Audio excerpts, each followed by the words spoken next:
Mama, I got bad news, bad news. I've been rolling with some bad dudes, bad dudes. I've been trying to get a bag too. Hello, listeners. Welcome to the Ashes to Awesome podcast, Rising in Recovery. Our podcast provides light, hope, and understanding about addiction and mental health to those living within that life and the people who love them. Today's episode is brought to you by Revolution Recovery, helping men recover and become their best selves through support and treatment.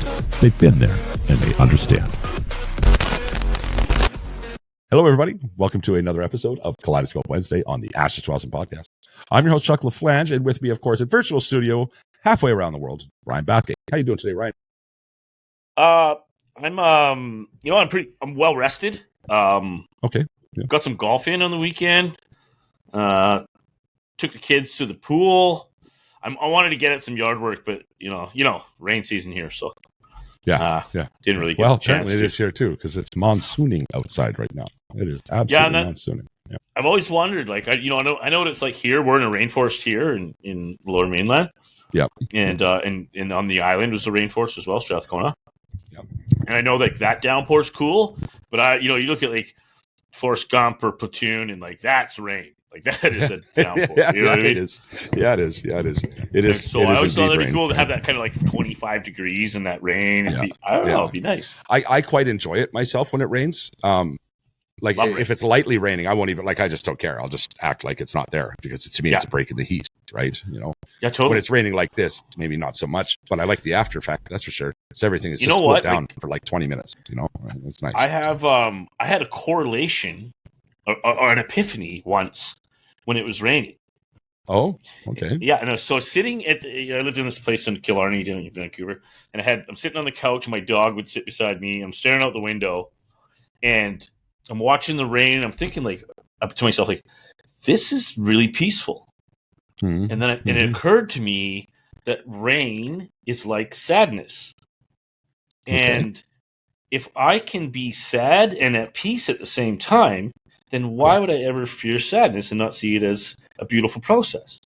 You know what I mean? And so it really taught, and then so like it was actually massive because it changed my goal from my life goal, going from whatever it was at the time, success, whatever, to peace. I just want to live in that peace. And I realized that peace isn't really an emotion. It's a trait. It's a state of being. Okay. And so I can maintain peace while experiencing any emotion. Fair enough. Eh? Yeah. You know what I mean? Like I can be peaceful and sad. I can be peaceful and happy. I can be peaceful and content. I can be peaceful and joyous. I can be peaceful and insufficient. But angry. Well, angry is not really an emotion. It's a shield. It's an armor. Fair enough. Okay. Yeah. You know what I mean? So like that was the first thing I thought. Well, anger doesn't work. But I was like, no, anger doesn't really qualify as an emotion. Oh, okay. It's a result of emotion. It's a protector of an emotion. Yep. Let's see if I get the light a little bit better here, because holy cow, is that ever dark? Eh? Jeez. Yeah. Anyway, I don't know. Oh, that's sick better. hat you got there, though. I like the. It's all right, eh? Really, it's really done out lately. 100% legitimate. You know, right? Yeah, That's actually the shirt is real. So yeah, you know. I got one for you. Yeah. Do you remember? This just came to me now. You showed up, I think, at my house with your brother, and you're like, "Check out this sick hat I got." And we both look at it, and we're both like, Raider. It was supposed to be a Raiders hat, and you didn't even notice that there was no S on it. Yeah. Well, I'm glad to say this doesn't say Adidas, right? So right. Yeah, they're really great deals on brand name stuff here in Thailand. Right? Yeah, man, really stylish yet practical. Right? It's amazing they can sell them with that lower price. Yeah, it really is. I don't understand how. Hard. Yeah. Oh, I know. Believe me, look. Right? Yeah. Right. Yeah. Yeah, I can afford a Hublot. Yeah. It's pretty crazy, man. It's pretty crazy, but yeah, man. The adventure continues here. It's geez, I can't believe how hard it's raining out there. That's crazy. My ice bath. I went. I don't know if you've seen that video on Facebook yet. The second one. No, haven't. Sorry. You know, never even saw the first one. Time. So I know you don't have to qualify. I saw a couple of them. Like when I see them, I'll watch them. But of course you will. Yeah. So the first one, I went 1 minute and 15 seconds. Like unbelievably hard. Right? No, it was good. It was good. What's really cool is if you listen to the video, there's Guy and Stacy, two of the support staff here. And Guy is like, he's kind of the ice bath guy. That's kind of his thing, right? One of his things. He is in the unbelievably, they are walking me through this. It's a kind of support that is just, it's amazing, right? Like they're talking me through the breaths, and they're making me feel safe. Okay. It's something else really to check out. And I think it speaks to the environment here at Yatra, which I can't speak enough good things about. Mm-hmm. Can't say enough good things. Yeah, you're wearing it. You look better. Thank you, man. Thank you. Right. You know what I mean? Like you look. The energy is that of one on an enlightened journey. And I'm just starting out too, you know. And thank you for that. And that's why I said journey. Yeah. Yeah. And then the other thing that really got me. Go ahead. Well, it's just like, I hate cold anything. Hate it. But it is interesting that using support and safety can really nurture us through just about anything, including excruciating cold. Because I'd rather go through emotional pain than deal with ice water. Thanks. Ooh, right. And I've had borderline frostbite in my lifestyle, being homeless and all that stuff a couple times. Yeah, right. And it gets, and after that, like, it really gets worse forever, right? Like it's forever. Yeah. You're forever scarred by that, like physically scarred. And that cold hurts faster forever, right? Yes. So like my toes were on fire for half an hour coming out of it. Like it was just, But the other thing it speaks to, and I made a correlation there, if it, you know, steal your word for a minute there. The support, and you just kind of spoke to it yourself, right? The support that it took me to get here, to go through this in the first place, the support emotionally, financially, all of those things, man. Like the support it took me to get here and to be in a place where I can grow and heal, and by extension, help more and more people the way we're trying to do now, right? That's all because of the support, right? And it just, you know, I was thinking about that, and I got a little emotional, as I tend to do when I thought about, you know, like, it's amazing, man. It's absolutely amazing, right? You know, so that said, I'll take this as a moment to be a little shameless. Still way far off my goal. Going to be on my own here in Thailand pretty quick. It's like the days are counting down. I'm still trying to figure that out. So the GoFundMe is still open, guys. If you got anything else to give, or, you know, if you can contribute, I'd really appreciate it. Shy of that, sharing the GoFundMe link really does help me, you know, get it in front of as many people as we can. And lastly, and it's most certainly not leastly, the words of encouragement that are coming are, I read every single comment. I look at everything that comes through, and I take it personally in a really good way. So thank you to each and every one of you for, you know, what you've done and what you might do in the future. Yeah. So, anyway, yeah. So there's that shameless little plug out of the way right away, right? So, and you know what, Ryan? Before we get into the meat of this episode, there's something I want to do. Norse. So to our listeners, we run a Norse commercial that's quite startling at times. I'm not going to do it inside these episodes anymore. We've got some feedback from one or two or maybe more people that have said, yeah, not really the great environment for that episode. It's like, it just comes at you, 100-mile-an-hour punch to the face when it interrupts one of these episodes specifically, right? Because they're supposed to be a little more relaxed and conducive to, you know, growing and all that stuff. So we're not going to run that commercial. Yeah, I hope you're in deep thought and process, and then just like wham, like a Mack truck. Right. It's like bringing an air horn into yoga, right? You know? Oh yeah, totally. So, like contemplating the universe, and then whoa. So we're not going to do that anymore. Hit by an ambulance. There it is. That's the metaphor. That's the metaphor. To be hit by and like honestly, like I never heard it, but I heard some feedback. Like, hey man, that like. I thought I was getting like raided, you know. Right. So I love the commercial. When I was listening to it, I was driving, and I literally like jumped out of my seat, like whoa. So I was like, okay, I get it. Okay. I think that commercial has a great place in other episodes. I don't think it's the one for here. I think the fact that it gets your attention like that is a great thing. But in this particular setting, we're not going to do it anymore. But what we are going to do, we're going to have to do is like, we're going to talk about Norse every time for a minute or so. Here's why. Sure, yeah. To me, Norse, and for those of you that don't know what it is, it's the National Overdose Response System. Users can call in when they're using and maintain connection with somebody either throughout their use or have a plan in place that they will call back after X amount of time. they don't, the Norse volunteer will call them, make sure they're okay. If they don't answer, then they enact an emergency plan that is formulated by the user and the Norse volunteer. So it doesn't mean they're going to send EMS to your house. It means the first thing they're going to do is they're going to call your buddy who might live next door and has Narcan. They're going to call, you know what I mean? They're going to do this in a progressive way until they have to call EMS or something like that. So if you're a user, it puts you in control of what's going to happen, because nobody wants the flashing lights and shit outside their house. And I think that prevents a lot of people from doing something like this, right? I agree. So, especially if you have any history with institutions, whether they be life-saving institutions or not. Yeah, or penal. I'm learning about this as we go. I know we have something similar to that here, and offline. Actually, been meaning to talk to you about that. But I might have a really good guest for you. Okay. Well, I love the guest. But I haven't I've made contact, but I haven't solidified anything, so I'm not going to bring it up right now. Okay. But really cool. I think, and like you said, I think they need volunteers. They need help. And that's what the commercial's about, right?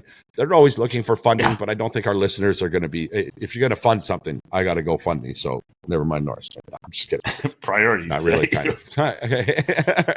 But the thing about volunteering for Norse is you can do it with it's as much time as you want to give. You sign on when it works for you because you happen to have an extra hour today. You sign on, you sign off when it stops working for you. So it's not like you're making a commitment. You're trying to mix it in with the kids and the wife or the husband and life and work. It's, you know what? I feel like giving today, so I'm going to sign on, right? And it's such a small footprint on your life can have a giant impact on the lives of others. Well, just think about that. You sign in for an hour. Yeah. And you take the call and save a life. Right? That easy. That easy. And they are desperate for volunteers. Do you know how many volunteers there are in the Vancouver area? 2. 2? Because you went like this. Yeah, I did. I did. I kind of some. Yeah, for the listeners, for the listeners that aren't watching, I kind of stuck up my 2 fingers in the middle of asking the question. Right. So he gave me the answers. Yeah. But he's a test guy. So anyway, 2 in all of Vancouver, if you can imagine. And it's not that if you volunteer in Vancouver, you're in Vancouver for the volunteer process. I mean, once you sign on, it could be anywhere in the country. But it's just to think that so much of the epidemic is happening right there, and there's only 2 people from it. Like, this is nuts, right? So where would I go if I wanted to volunteer? Norse.ca, NORS.ca. And they've got all the information right there, right? So if you go to our website, to a2apodcast.com, there's a banner ad up there as well, on the footers, if you're on mobile, and on the sidebar and the footers if you're on if you're looking at the desktop. It's quite obvious that it's there. And Attica, of course, our co-host on the Weekend Ramble, is a flag waving volunteer for Norse, right? So she's one of the 2. She dedicates. Yeah, she's all over it. And there's other programs like it in the country. If anybody knows anything about me on a personal level, they know that I'm not a big fan of anything government run. I don't think the government typically does a great job of administrating things and spending money. So some of the other programs are run by provincial governments. This is all privately run, right? So that means when you give somebody $1 or an hour, you're actually getting that $1 or the hour out to the end user, or as at least as high percentages as possible. The challenge with anything government run is when they take $1, 20 cents makes it out to the end user, right?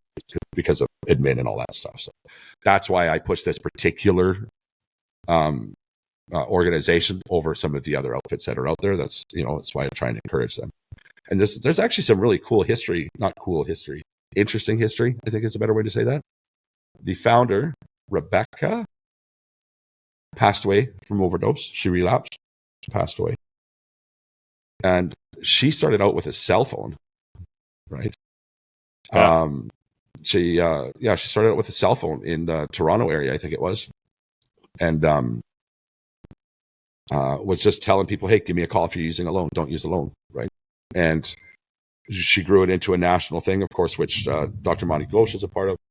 And her sister, Lisa, now runs it in as she passed, right? Right? So, cool. Yeah. So, like legacy. Yeah, right. So she often says her sister would shank her if she didn't do a good job of running that. So, right? Yeah. Yeah. But yeah, so we get that out of the way. I know that was a bit of a long-winded talk about them and a little longer than a minute. But that said, guys, if I'm not going to scare you out of your seats and hit you in the face with an ambulance, then that's what we're going to do, right? And hey, if you're going to kill some time, then what better way to kill some time than talking about Norse, right? So yeah. And you know what? If you'd prefer the siren, let us know in the comments. Hey, absolutely, right? Absolutely. I'll run a siren any day. I love it. I love that commercial. I had it built into the intro at one part. Got time. It was a bad news. Let's start this off the right way. Get your fucking attention. So yeah. Hey, that intro song has some good bass, man. That comes up real nice in my truck. Love it. I'll tell you. I still love it. And we're on almost 200 episodes. Okay, we're almost there at 200 episodes right now. And I've been running that song since day one, and I'll tell you, I love it. Still, I listen to it on my personal, and it's on my playlist, and right. So nice. Yeah. Well, you know, say some cool stuff. Was that Black Ash? Do that promo, for the Black Ash radio thing? Did you check that out? That was cool. I thought I did a really good job of that. Some radio voice action in there. You came on the live feed. What you think of that? We talked about that. Yeah. What's that? I said you came on the live feed. Black Ash. Yeah, radio voice. Right? Yeah, right. It's so impressive. That's going to be on again this Friday as well. We've got Sean Young from Recover Out Loud podcast. Sean's quite the character. Sean's quite the character indeed. He was ex-Marine, I shouldn't say ex-Marine. I think he was Army. 4 deployments, 3 of them in Iraq, or 3 of them in Afghanistan. Some crazy PTSD that he suffers from. So he started his podcast. Marines, Navy, isn't it? Yeah, that's why I switched it up and said it was Army, right? So Army. What a great guy. So his episode with me is going to be dropping here too next week. So Friday he's going to come on, and of course one of my favorite humans ever is Rich Johnson from Rosecrest Services out of Florida. He also has a podcast called Rosecast. He's come on the show now a bunch of different times. So he's an interventionist. He's and he's far from your typical interventionist. He's just got this huge heart. Not that. Yeah, to be honest with you, I don't think I've ever met an interventionist that actually fits the mold of what I thought an interventionist was. You know what's funny about that, brother? The 12-step guests that we have on. There's this constant fear that somebody's going to come on and say 12 steps, no steps. It's going to be an argument. It's going to be every single one of them that has come anywhere near the show has been like, whatever works for you, man. Yeah. You know what I mean? So it's this preconceived shit in our own minds that gets us to these places, and apply that. To be honest with you, I think it's a lot of legacy thinking, and since 2016 when the opioid epidemic was named or labeled an epidemic, maybe is better. And people start, people are dying, and I think at that point people are looking at okay, steps are nothing. Maybe that's not going to be as effective, and a lot of that shame-based theory seems to be dissipating, and there's a lot more open minds. I mean, that's what I was saying.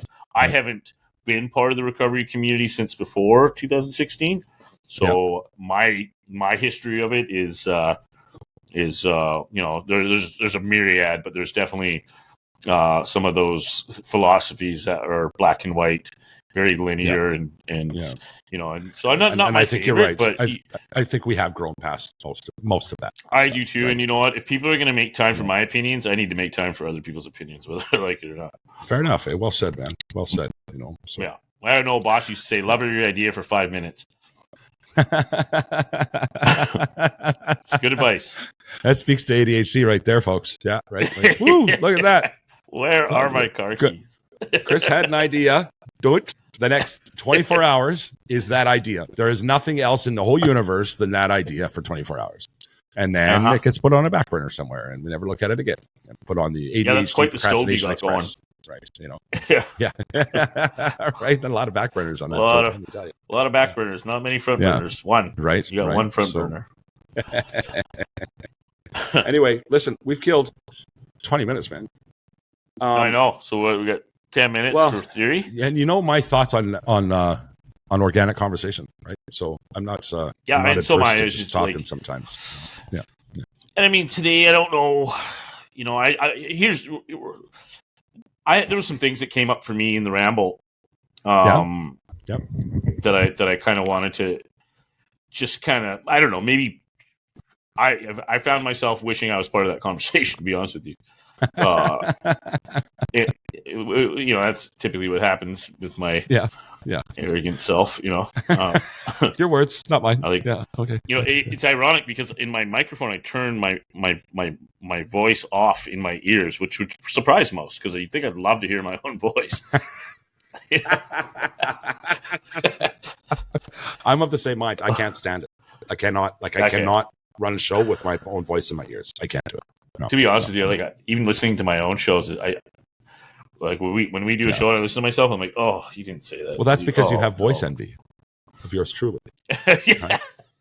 Everybody, we discovered on the live feed that one of the best ways to reduce stigma is with education. If you still have questions that we haven't answered on today's show, you can learn more about Together We Can's education group at twcrecoverylife.org.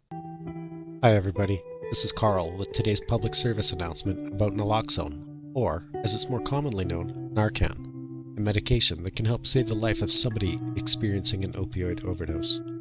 Did you know that in 2021 opioids were responsible for over 7,000 deaths in Canada and 106,000 deaths in the United States? These numbers are staggering, but there is hope. Narcan is a medication that can reverse the effects of an opioid overdose and help save a life. Narcan is available for free at participating pharmacies and harm reduction centers across Canada and is also available without a prescription at most pharmacies in the United States. Now, I know most of you won't be around people using opioids, but you never know when it will be around you, and you could save the life of someone who is loved. Of yours truly. Right? Everybody, we discovered on the live feed that everybody has voice envy, right? So, right. Yeah, it just sometimes I shock myself with the stuff that comes out of my mouth. Yeah, well, I've heard the odd thing lately that's shocking. Anyway, we had that conversation pre-recorded. Yeah. What about the ramble caught your attention, my friend? So, first of all, the title itself is like so bang on. There's no harm reduction. Yeah, right. And that was Lisa called me out on the live feed on that, right? And then we, kind of jumped in on that. I think I look at it as a spectrum, or I guess I'm going to use the word spectrum because the word that I want to use isn't in my brain right now. Okay. So when we think about movement through the spectrum, when you take, let's just go to the extreme, concurrent disorder, substance use disorder, maybe poverty, hidden poverty, homeless, so that's our disenfranchised citizen. And then we have, by definition, homeowner, job, tax-paying, consumer, children, property, citizen. Yeah. Right? So as we North America, capitalist society, that's your citizenship markers. You don't have any of those things and you're struggling to be a citizen. So the idea as healthcare professionals, as people working with other human beings, and I want to say, so important that we are human beings that work with human beings serving human beings. Okay. And I think that is so important to keep in the foundation of what we're doing and why we're doing it, because it's so easy to get caught up into how we compartmentalize and make sense of other people by dehumanizing them and putting them into brackets. Yeah. You know what I mean? Yeah. And so, so maybe each individual has its own individual goal, and those goals might change over the course of a lifetime many times. But when we meet people, harm reduction to me is about one thing and one thing only, and that is connection. Yeah. It's about making connections to build relationships so that you become a trusted agent when the time comes that change is desired. Yes. Okay? Yeah. So if that means if I'm giving you clean rigs, it should come with a conversation. Or I would prefer that if it was me, I want to be making, if nothing else, right? Yeah, and let's humanize all the way. So it's maybe I haven't seen this person for 6 years in a harm reduction capacity, and they come to me and say, "Listen, I'm sick of this. It's time. Now I'm going to hop on a referral." Now, of course, the system isn't very good with that because I have to tell them, well, great, congratulations, you're on a 6-month wait list. But it is what it is. So the idea is like keep them going through that paradigm or that spectrum of really like life of fulfillment. We call it recovery. Not my favorite term, but whatever you want to call it, or self-actualization is ultimately the goal. Yeah. Okay. So, and basically, like I think Jason and Lisa were talking about similar things, and like it's interesting to me how Jason's perception has expanded by being in the work, and how he's had to almost evolve himself in order to be effective as a mental health professional. And I think that that's a common trait, especially for people coming from the abstinence world of recovery, where in the old days it was steps or die, and like so like what if if you look at like other countries where they have like that's one thing that was really getting to me about the safe supply, but I'll come back to that. So in other countries, I think Switzerland in the 1980s, their number one epidemic was spread of the AIDS virus through intravenous needles. Yeah. So that became number one on their political agenda. So they introduced legal regulation, and you could literally go and get heroin from your doctor. You go in the morning and get heroin from your doctor, and you can go anytime, as many times as you want in a day. And so people in the first 2 weeks started going like 10 times, but then they started to get jobs and they started to get their life together, and they were functioning heroin addicts, if you can believe it. So when you take the stigma away and the criminality away, there's more opportunity to human flourishing, which is ultimately the goal. So whether free market idealism is like whatever you put in your body is your business. Yeah, it's if you're not hurting other people, why would that be illegal? Yeah. Now make it illegal, and all of a sudden people are hurting other people. Based on illicit market.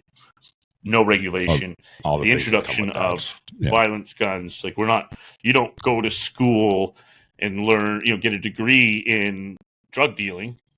Yeah. You go to your street corner. You know what I mean? Like there's no, and so like, and I think the same, personally, I think the same with sex trade. I think that should be legal, regulated, and educated. Yeah. It's the oldest profession on the planet, so the stigma Obviously, around we're not going to that make it go away. Why aren't we just, taking it on? Exactly then, right. America's number one enemy is drugs. Like, are you kidding me? Like, it's like saying America's number one enemy is tables. Right. An inanimate object. That's right. Yeah. Right. Like so then we talk about safe supply, which to me is just a butchering of a term. There is no such thing as safe supply. Okay. It should, like, for example, they're not called safe injection sites anymore. They're called supervised consumption sites because there's nothing safe about it. So that is completely misleading. And the people that I've talked to, which are many, that have been on that program or experienced it, all say the same thing. The morphine has no legs. Yeah. Like it doesn't do shit. Once you're in the throes of fentanyl addiction, that's and it's ridiculous. Like, you talk about a Band-Aid, like it's not even a Band-Aid. No, it's not even. And we know, well, it is because they end up diverting that supply for cash so that they can go get the real Band-Aid, and that is street fucking fentanyl. And that's my point. You've created another market. Yeah. You know what I mean? Or another source. So, and look, and this is what I mean. It's never going to work here unless we go all in, and that's my opinion. I don't. This half-ass stuff. It worked in Switzerland because they went all in, but the political landscape will never allow that to happen in Canada. Oops. Hold on. Yeah.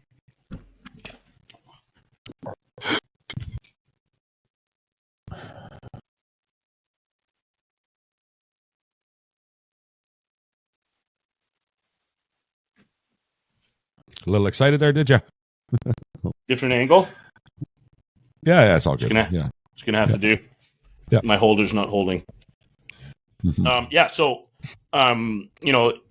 Even when they introduced the 4 pillars here, it didn't do well because there were still walking people down Cordova that were selling 10 pieces. You know what I mean? And taking them to jail.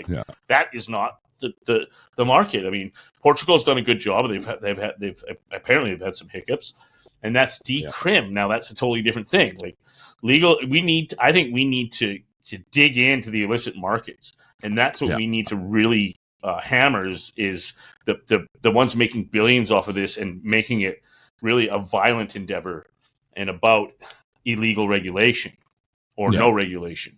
In other words, fair enough. So I mean, I have lots of thoughts about it, but I don't see any other way out of this other than full blown legal regulation and understanding that there's going to be a 3-year period of complete devastation and failure until it starts to shift the social tapestry.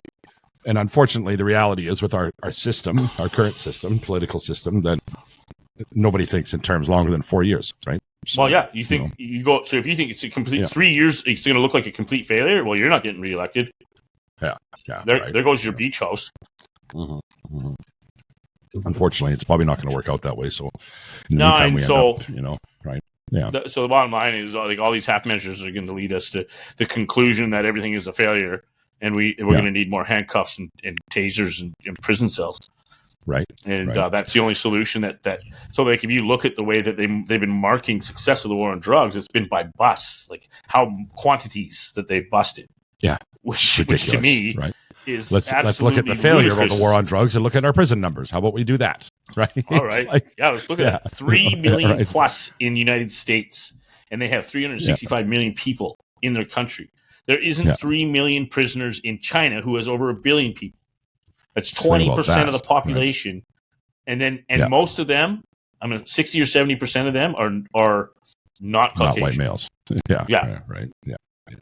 Yeah, predominantly African American and we can speak to the system for a second. Actually, there's a couple things I wanted to talk with you today about. Right, one of them I have talked to you about offline. The other I did not. Jess, who I spoke about with in previous episodes. This is my night last night, 1:00 in the morning. Here's how it starts. I get a message from Jess. Finally, she's at home with her mom.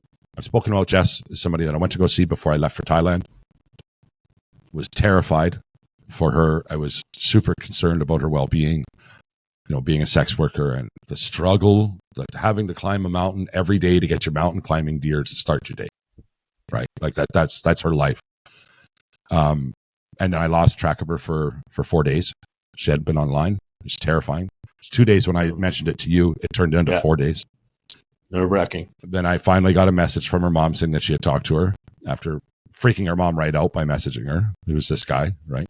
And of course, her being a sex worker and this beautiful girl, it's not uncommon to have guys that pretend to be looking out for her own good and are really being predatory and you know what I mean? So her mom really had her guard up. They're indigenous. So now you got this white guy that's calling in. And, there's all sorts of trust issues that go along with that. Oh, yeah. So finally, 1:00 this morning, I get a message from Jess. She's at home with her mom. Okay. And oh my God. Right. Yeah. I just bawled like a baby, got on the video chat with her for like 2 hours, just had some connection with her and just felt so much better about life in general. And then it comes. So I made a reel yesterday. You probably haven't seen it, Ryan. Close friends of mine in Calgary, very, very close friends of mine. Their family is, she has a niece that's it's been a rough go for her. Day before yesterday, they find her camped out in a car behind her parents' place. She had been there for at least 3 days, unresponsive, soiled herself, blue-gray in color. They call the ambulance. They come to take her away to the Sheldon Shoe Center downtown, and told, wait till tomorrow. There's nothing we can do. We're just going to take care of her. Go home, get some sleep, get in touch tomorrow. We'll start making a plan. Police had given them some options about getting her committed into psychiatric care. So they did. They did everything they were told to do. And what the message I woke up to today was they called Sheldon Schumer. Sheldon said, there was never anybody here by that name. What the fuck are you talking about? They go into panic mode. If you can just imagine this poor mother and aunt freaking out, called every hospital in Calgary. No, not here. What the fuck are you talking about? So finally she calls back to the Sheldon Schumer. Oh, she was here. She was released at 5:30 yesterday. She was admitted at 1 in the afternoon, unresponsive. and you released her at 5:30 in the evening after telling her family you would look after her, after telling her that you would take care of the paperwork tomorrow that would look at getting her committed, and then you released her at 5:30 because what? Because she chose to get released, discharged, right? And I'm pissed off. They needed the bed for somebody that wasn't an addict. No doubt. And I'm pissed off about it. And I said in the video I posted on social media the day before that we were going to follow the situation of the good or the bad. And maybe it's an opportunity. Maybe it's an opportunity to see what the system can do when somebody, you know what I mean? Like maybe. And I was cautiously optimistic. Now I'm just pissed off. And it's going public, and I'm going to make this is the case now that Ashes Awesome gets in behind and says, what in the actual fuck is going on? So right, that happens every day. I know it does. And you got to take one case to make it to show people. You know what I mean, right? You got to make a case of one to show people, because otherwise it's overwhelming, and the numbers. It's too easy to show apathy when you're looking at statistics and all that. No, people make like mistakes. 80% of the vote to care. Yeah, right. People make mistakes, but that unnecessary trauma, somebody better address that too for that family. Hours this morning in your part of the world, right? This evening in mine, spent trying to track down what the hell happened with their daughter, their niece, calling every single hospital to find out. No. So that's a trauma that's over and over again. It's happening to these people.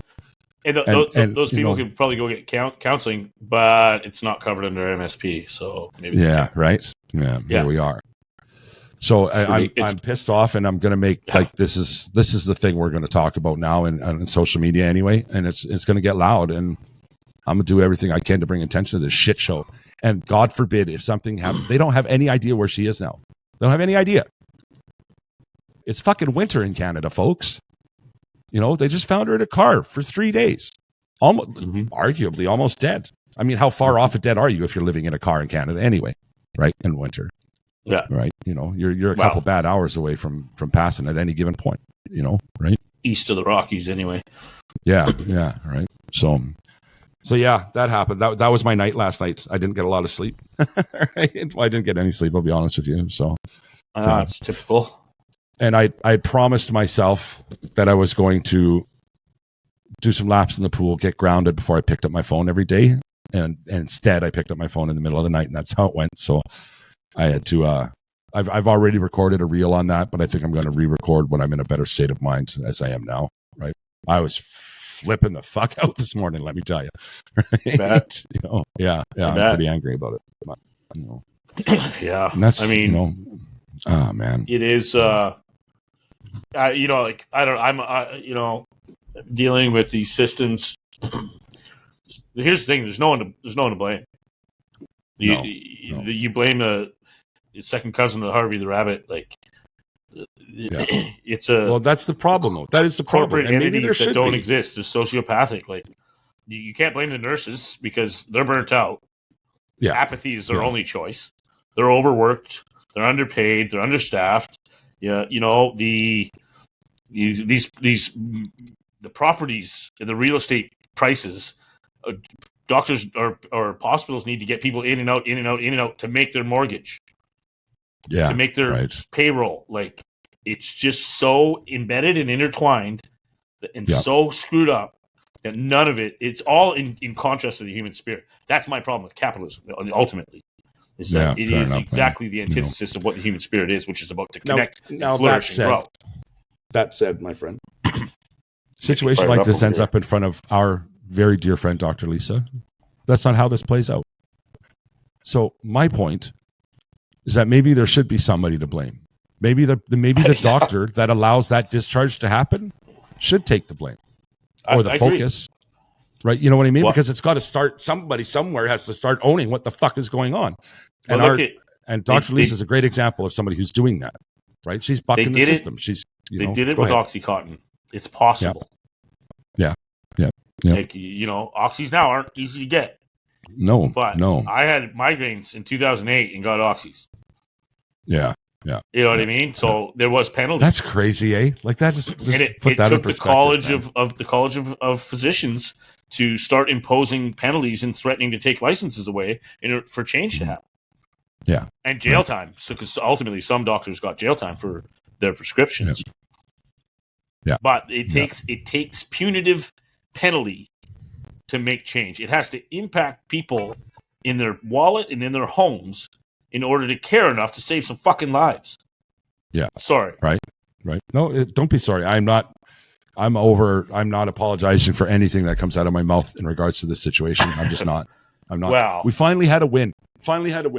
Jess was home, and I'll focus on somebody because that's all I can do. I can't focus on everybody. I can't focus on anything really. So I'll focus on one person.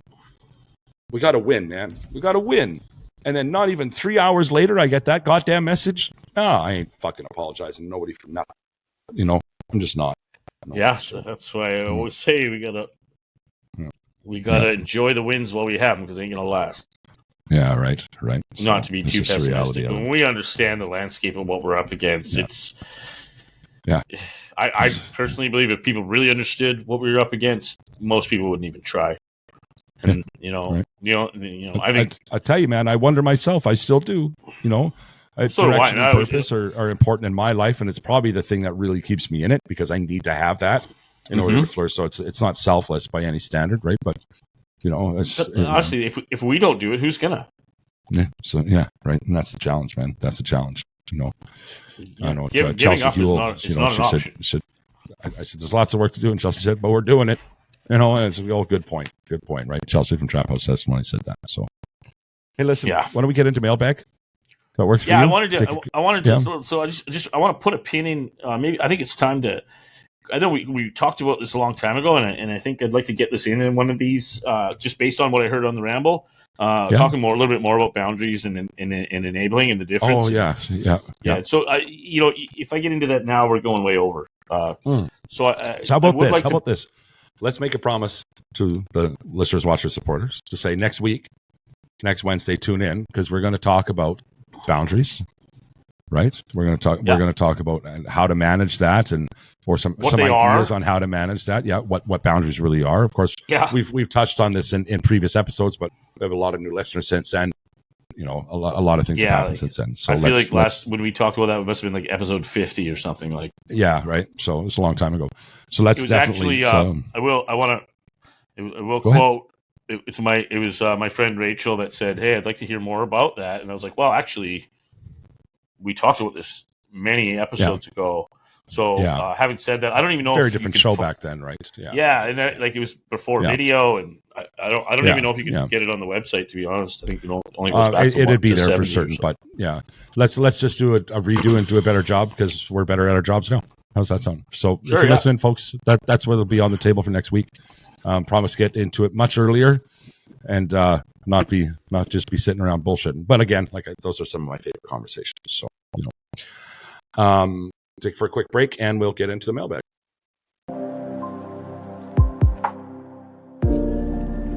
Seeking a path to heal from trauma? Discover Yatra Center in Phuket, Thailand. Yatra specializes in EMDR, eye movement desensitization and reprocessing, a groundbreaking therapy transforming lives globally. Why choose Yatra?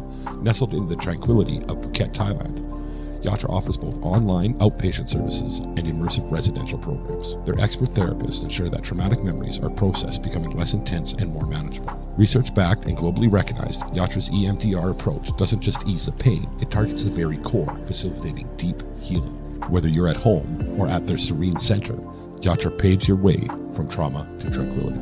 Don't let the past overshadow your present. Choose Yatra. Transform pain into strength and step into a brighter future. Visit yatracenter.com and embark on your healing journey.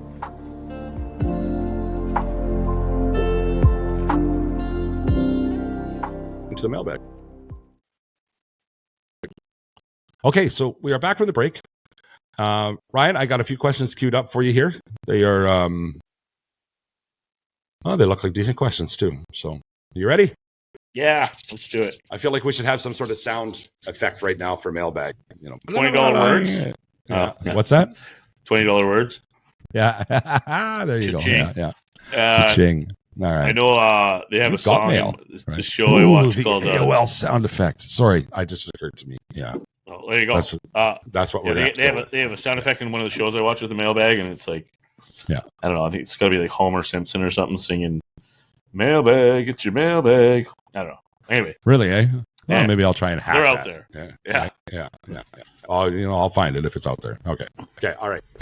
Alex in Seattle, Washington says, "Do I do these in radio voice now? Is that a thing after the live feed? Right. I always like the radio voice. I feel like we're not taking them seriously when I do that. So I'm not. So then don't. Hi, Ryan. I'm Alex from Seattle. I've been in recovery for 2 years now, but I still struggle with feeling isolated from my friends and family who don't understand my journey. How can I bridge the gap and rebuild these important relationships while staying true to my path?" That's a great question. Okay. Struggle with feeling isolated is, well, that's the breeding ground for addictive tendencies or maladaptive coping measures, as I would rather put it. But apparently those words are big sometimes, so I'll say what I said first. Okay. Whatever we look for, we're going to find.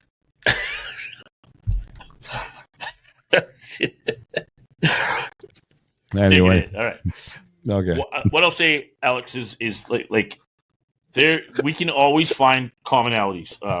So what I would say is separate yourself from difference. It's not about people not understanding your journey, because really, like, we can always find people that don't understand us and still get along. I think it's more important to start investing in the things that are connectable. I remember a time, and I'll speak to, like, personally, where it was like I couldn't be around the people that I was consistently around for so many years. So what I did is I golf and play hockey and baseball, and so I found the commonalities of those people. So instead, I would hang out with my friends. We'd go golfing, and it would be 4 hours or 5 hours together on a golf course, catching up, having a good time without any of the usual drinking this and snorting that and smoking that. You know what I mean? So, like, I think, and I'm not saying it has to be golf. It could be intrinsic in nature, just about what are these things that make us connect. Again, like, isolation is about closing off. It's not the outside world, it's the inside state. And so how am I creating an openness to the world or vulnerability to be able to give access to who I am and, possibly what I'm going through? Because, I mean, when we get past that hump of, like, I'm different than them, and we start to look at I'm the same as them with these other characteristics, now we have the opportunity to learn from one another. And it's in our similarities that we find connection, and it's in our differences through that connection that we find growth and we learn. And so I would say, like, stop focusing on what's different and they don't understand. Maybe it's more about seeking to understand. So if I'm seeking to understand them, they're going to probably seek to understand me instead of me seeking to be understood. And so even if it's not an intentional thing, I think that just happens when you become that person. I agree, and it's not malice. It's not, we're not out to, but it's we're wired to protect ourselves. So of course we look for differences. It's part of our makeup as human beings is to defend. And when there's nothing to defend, our brain. There's an old saying that my brain's made to solve problems, and when it doesn't have any, it makes them. Yeah, right. So like, this is another. It's just like, spending time with these people doesn't have to be about them understanding what you're going through. It can be about spending time with people. Right. We don't all wear the same color shirt every day. It doesn't mean we don't get along. You know what I mean? Like, so I think it's like you find what you're looking for. If you're looking to be connectable, if you're looking to find connection, you will. Sorry, what was that? I said unless you're a blood or a crypt. Yeah. Just say. Yeah, I don't know how to do the. I don't know. So to build, I would say, the term rebuild these bridges. I think something like that. Yeah, I think that's what it was. Yeah. Why build a new bridge? Why rebuild an old one? There you go. How do I bridge this gap and rebuild these important relationships? Well, you know what? He said that pretty good. Yeah. So how do you bridge the gap? Start seeking to understand. Look for connectables instead of disconnectables. Look for why we are similar instead of why we're different. And And I would invest in, the emotional connection with other human beings as an evolutionary state of being. Like I will become more by appreciating. Yeah. So that which appreciates. If I appreciate that they don't understand instead of resent it, then I'm more likely to become more connectable. And with Fair that, enough. Alex, I hope that answers your question. I'm getting the old cane off the stage. We just know how it is, right? All right. Thank you for that question, Alex. And again, Ryan's right. I hope you did a good job answering that for you. I feel like you probably did. So, moving on. Emily in Toronto says, "Hello, Ryan. This is Emily from Toronto. I recently started my recovery journey, and I am finding it hard to deal with the stigma associated with addiction, especially at my workplace. What advice would you give for handling these kinds of situations and maintaining my dignity and self-respect?"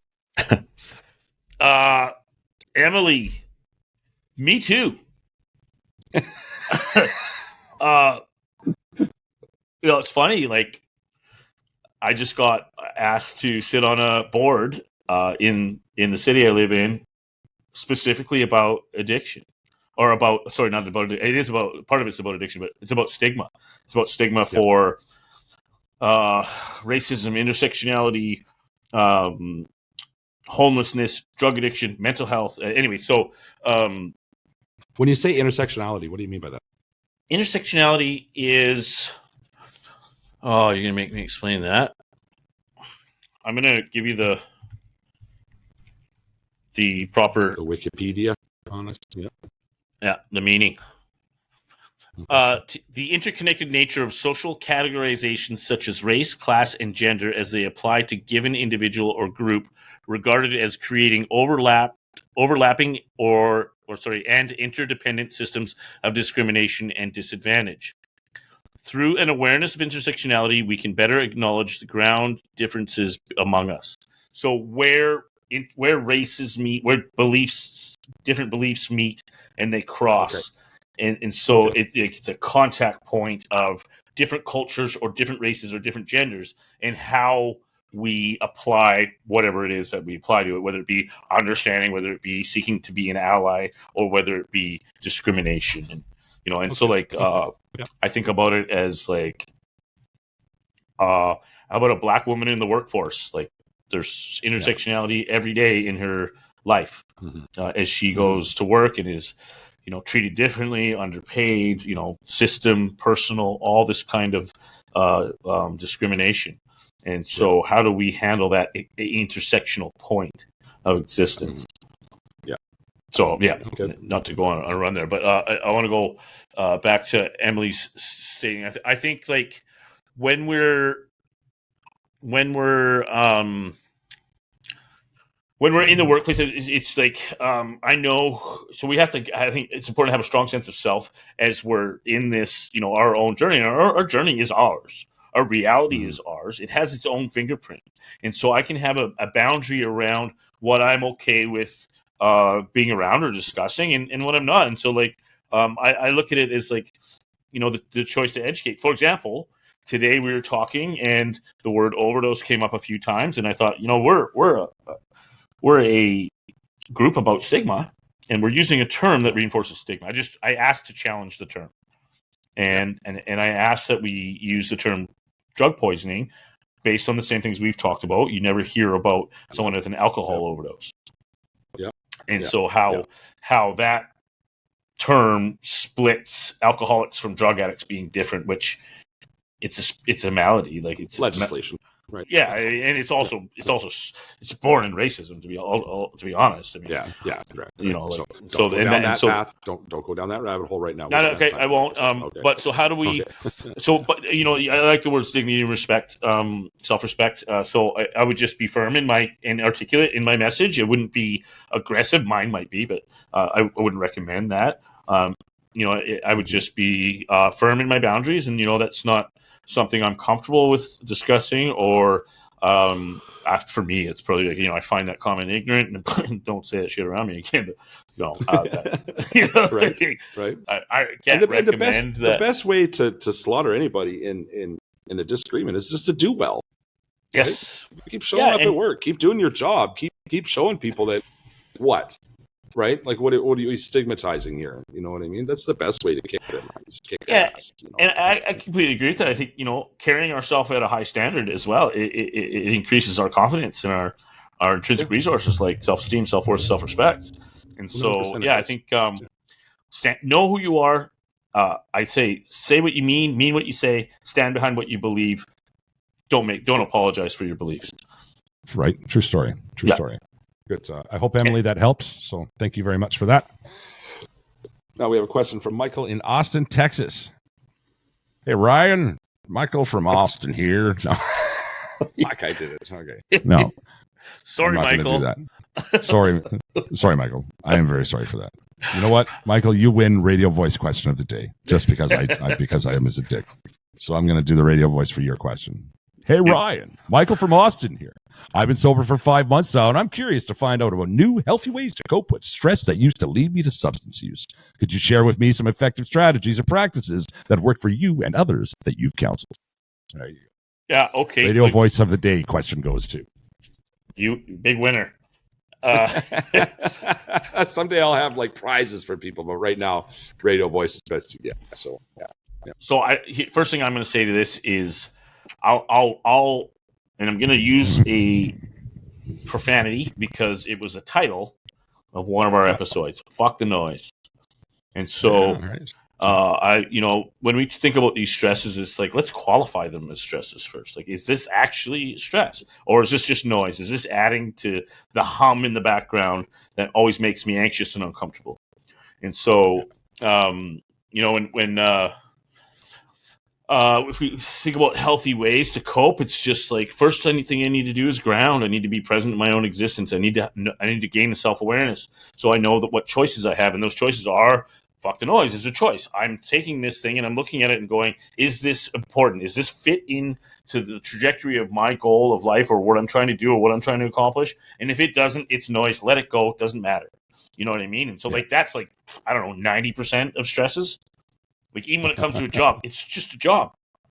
You know, you're employable because you have one. So you can probably get another one. It's not a big deal. Everything will be fine.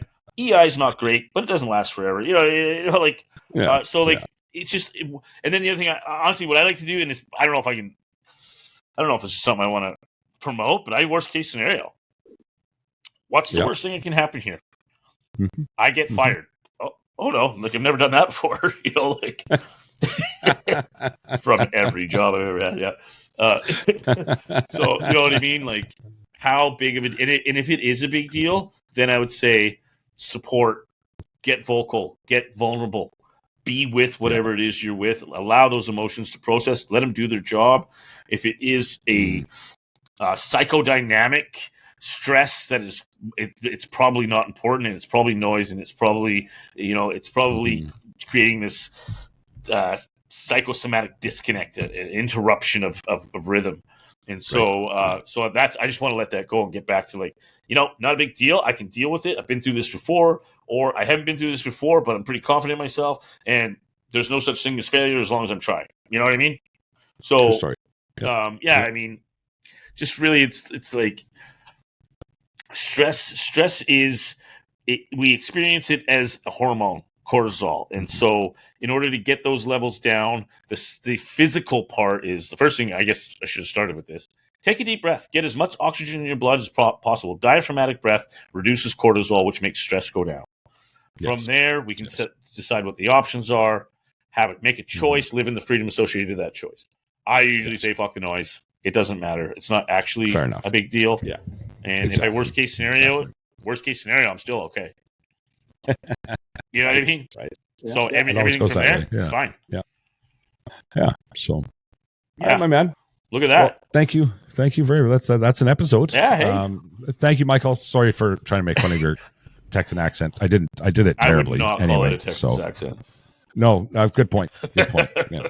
I think you're safe. Sorry for trying to use a stupid voice to read your question. I think it was too bad to even be offensive. No, but I made up for it. He got radio voice of the day, right? So he did. That's what we're handing out for prizes these days at the Ashes to Awesome podcast. So anyway, hey, listen, that brings us to my favorite part of the show, and that is the Daily Gratitudes. Today's Daily Gratitudes are brought to you by something a little bit different. One of the things I am so grateful for is the help and support that I have received through the GoFundMe page in order to get here to Thailand and to begin my new journey here.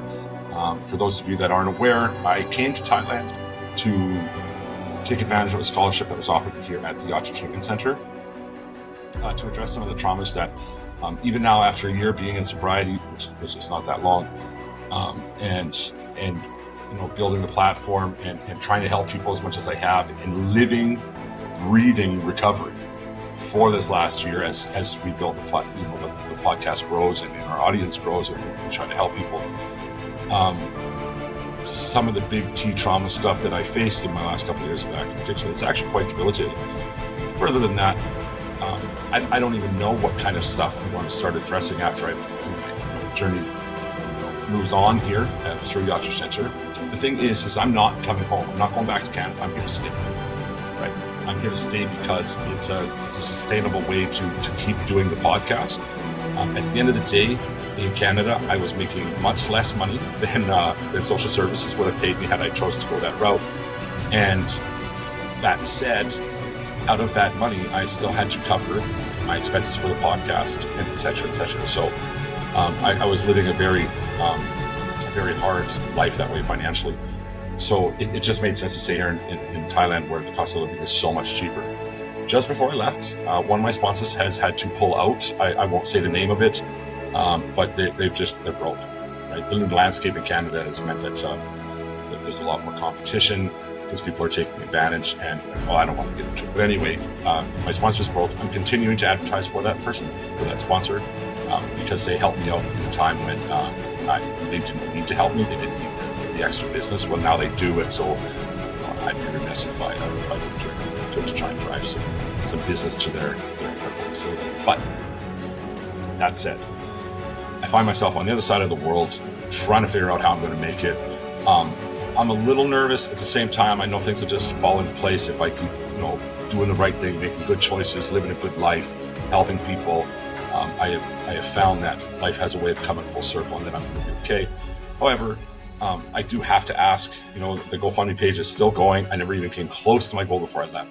So if you can find it in your hearts to give a little bit, I so much appreciate that. $10, $25, $100 have changed my life here because it goes so very far. And remember, I'm here to continue the work that we're doing, to continue spreading that message, that you are loved message, that message of inclusion, message of hope.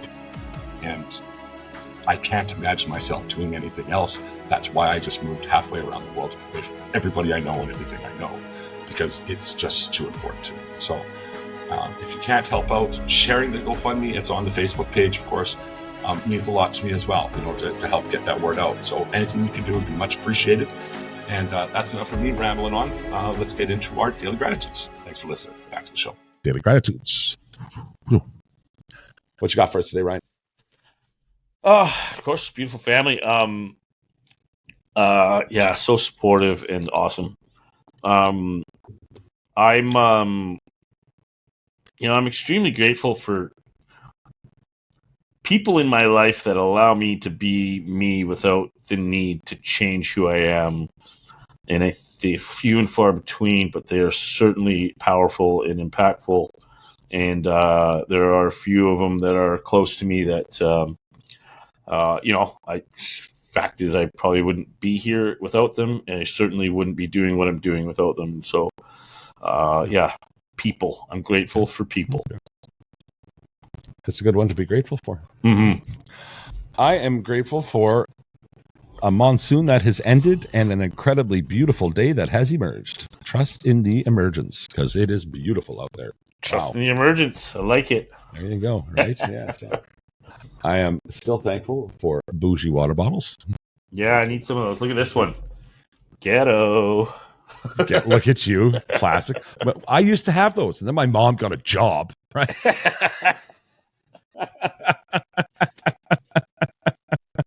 Yeah. Bouging it up. Even the one plastic water bottle I have in my room is like looks bougier than the one you got, right? Yeah. Yeah. So anyway. Well, it probably is. That's the one you'd spit your chewing tobacco spit in. Anyway.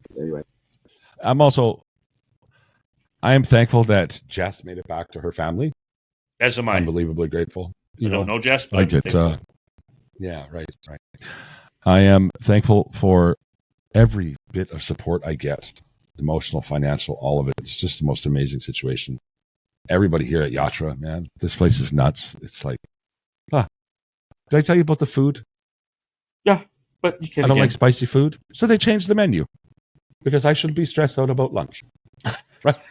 You didn't tell me that. No, true story, man. Yeah, there's always a special plate with Chris on it because I don't like spicy shit. It's just the most amazing thing. Wow. Yeah. So anyway, hey, well, that should be interesting. Just got a message from our friend Jason McMillan. Lastly, I am thankful to each and every watcher, listener, and supporter. All of you guys are amazing. Please keep doing what you're doing. Smash the subscribe button wherever it might be. Yeah, there you go. Like, comment, share. You know what you got to do. Every time you do any of these things, you're getting me a little bit closer to living my best life. My best life is to make a humble living, spreading the message. The message is this. If you're in active addiction right now, today could be the day. Today could be the day that you start a lifelong yatra. Reach out to a friend, reach out to a family member, call into detox, go to a meeting. I don't care. Do whatever you got to do to get that journey started. This is so damn much better than the alternative. And if you have a loved one who's suffering in addiction right now, just taking the time to listen to our show, if you just take another minute and text them, let them know they're loved. Use the words. You are loved. That little glimmer of hope just might be the thing that brings them back.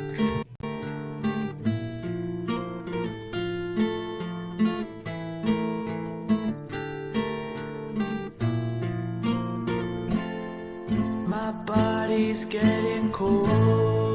My life is running low. Feel me falling. My life is running out. I pray I make it now. But if I don't, it will be okay. I'll find you another day, and I'm not scared to go. It will be okay. I'll find you another way, and I'm not scared to go, because when I die, I'll be happier in another life. I'll be a ladybug soaring through the sky. Please search for me. Please find me. So please don't cry when I land on your arms. Spread my wings and fly. So please don't cry.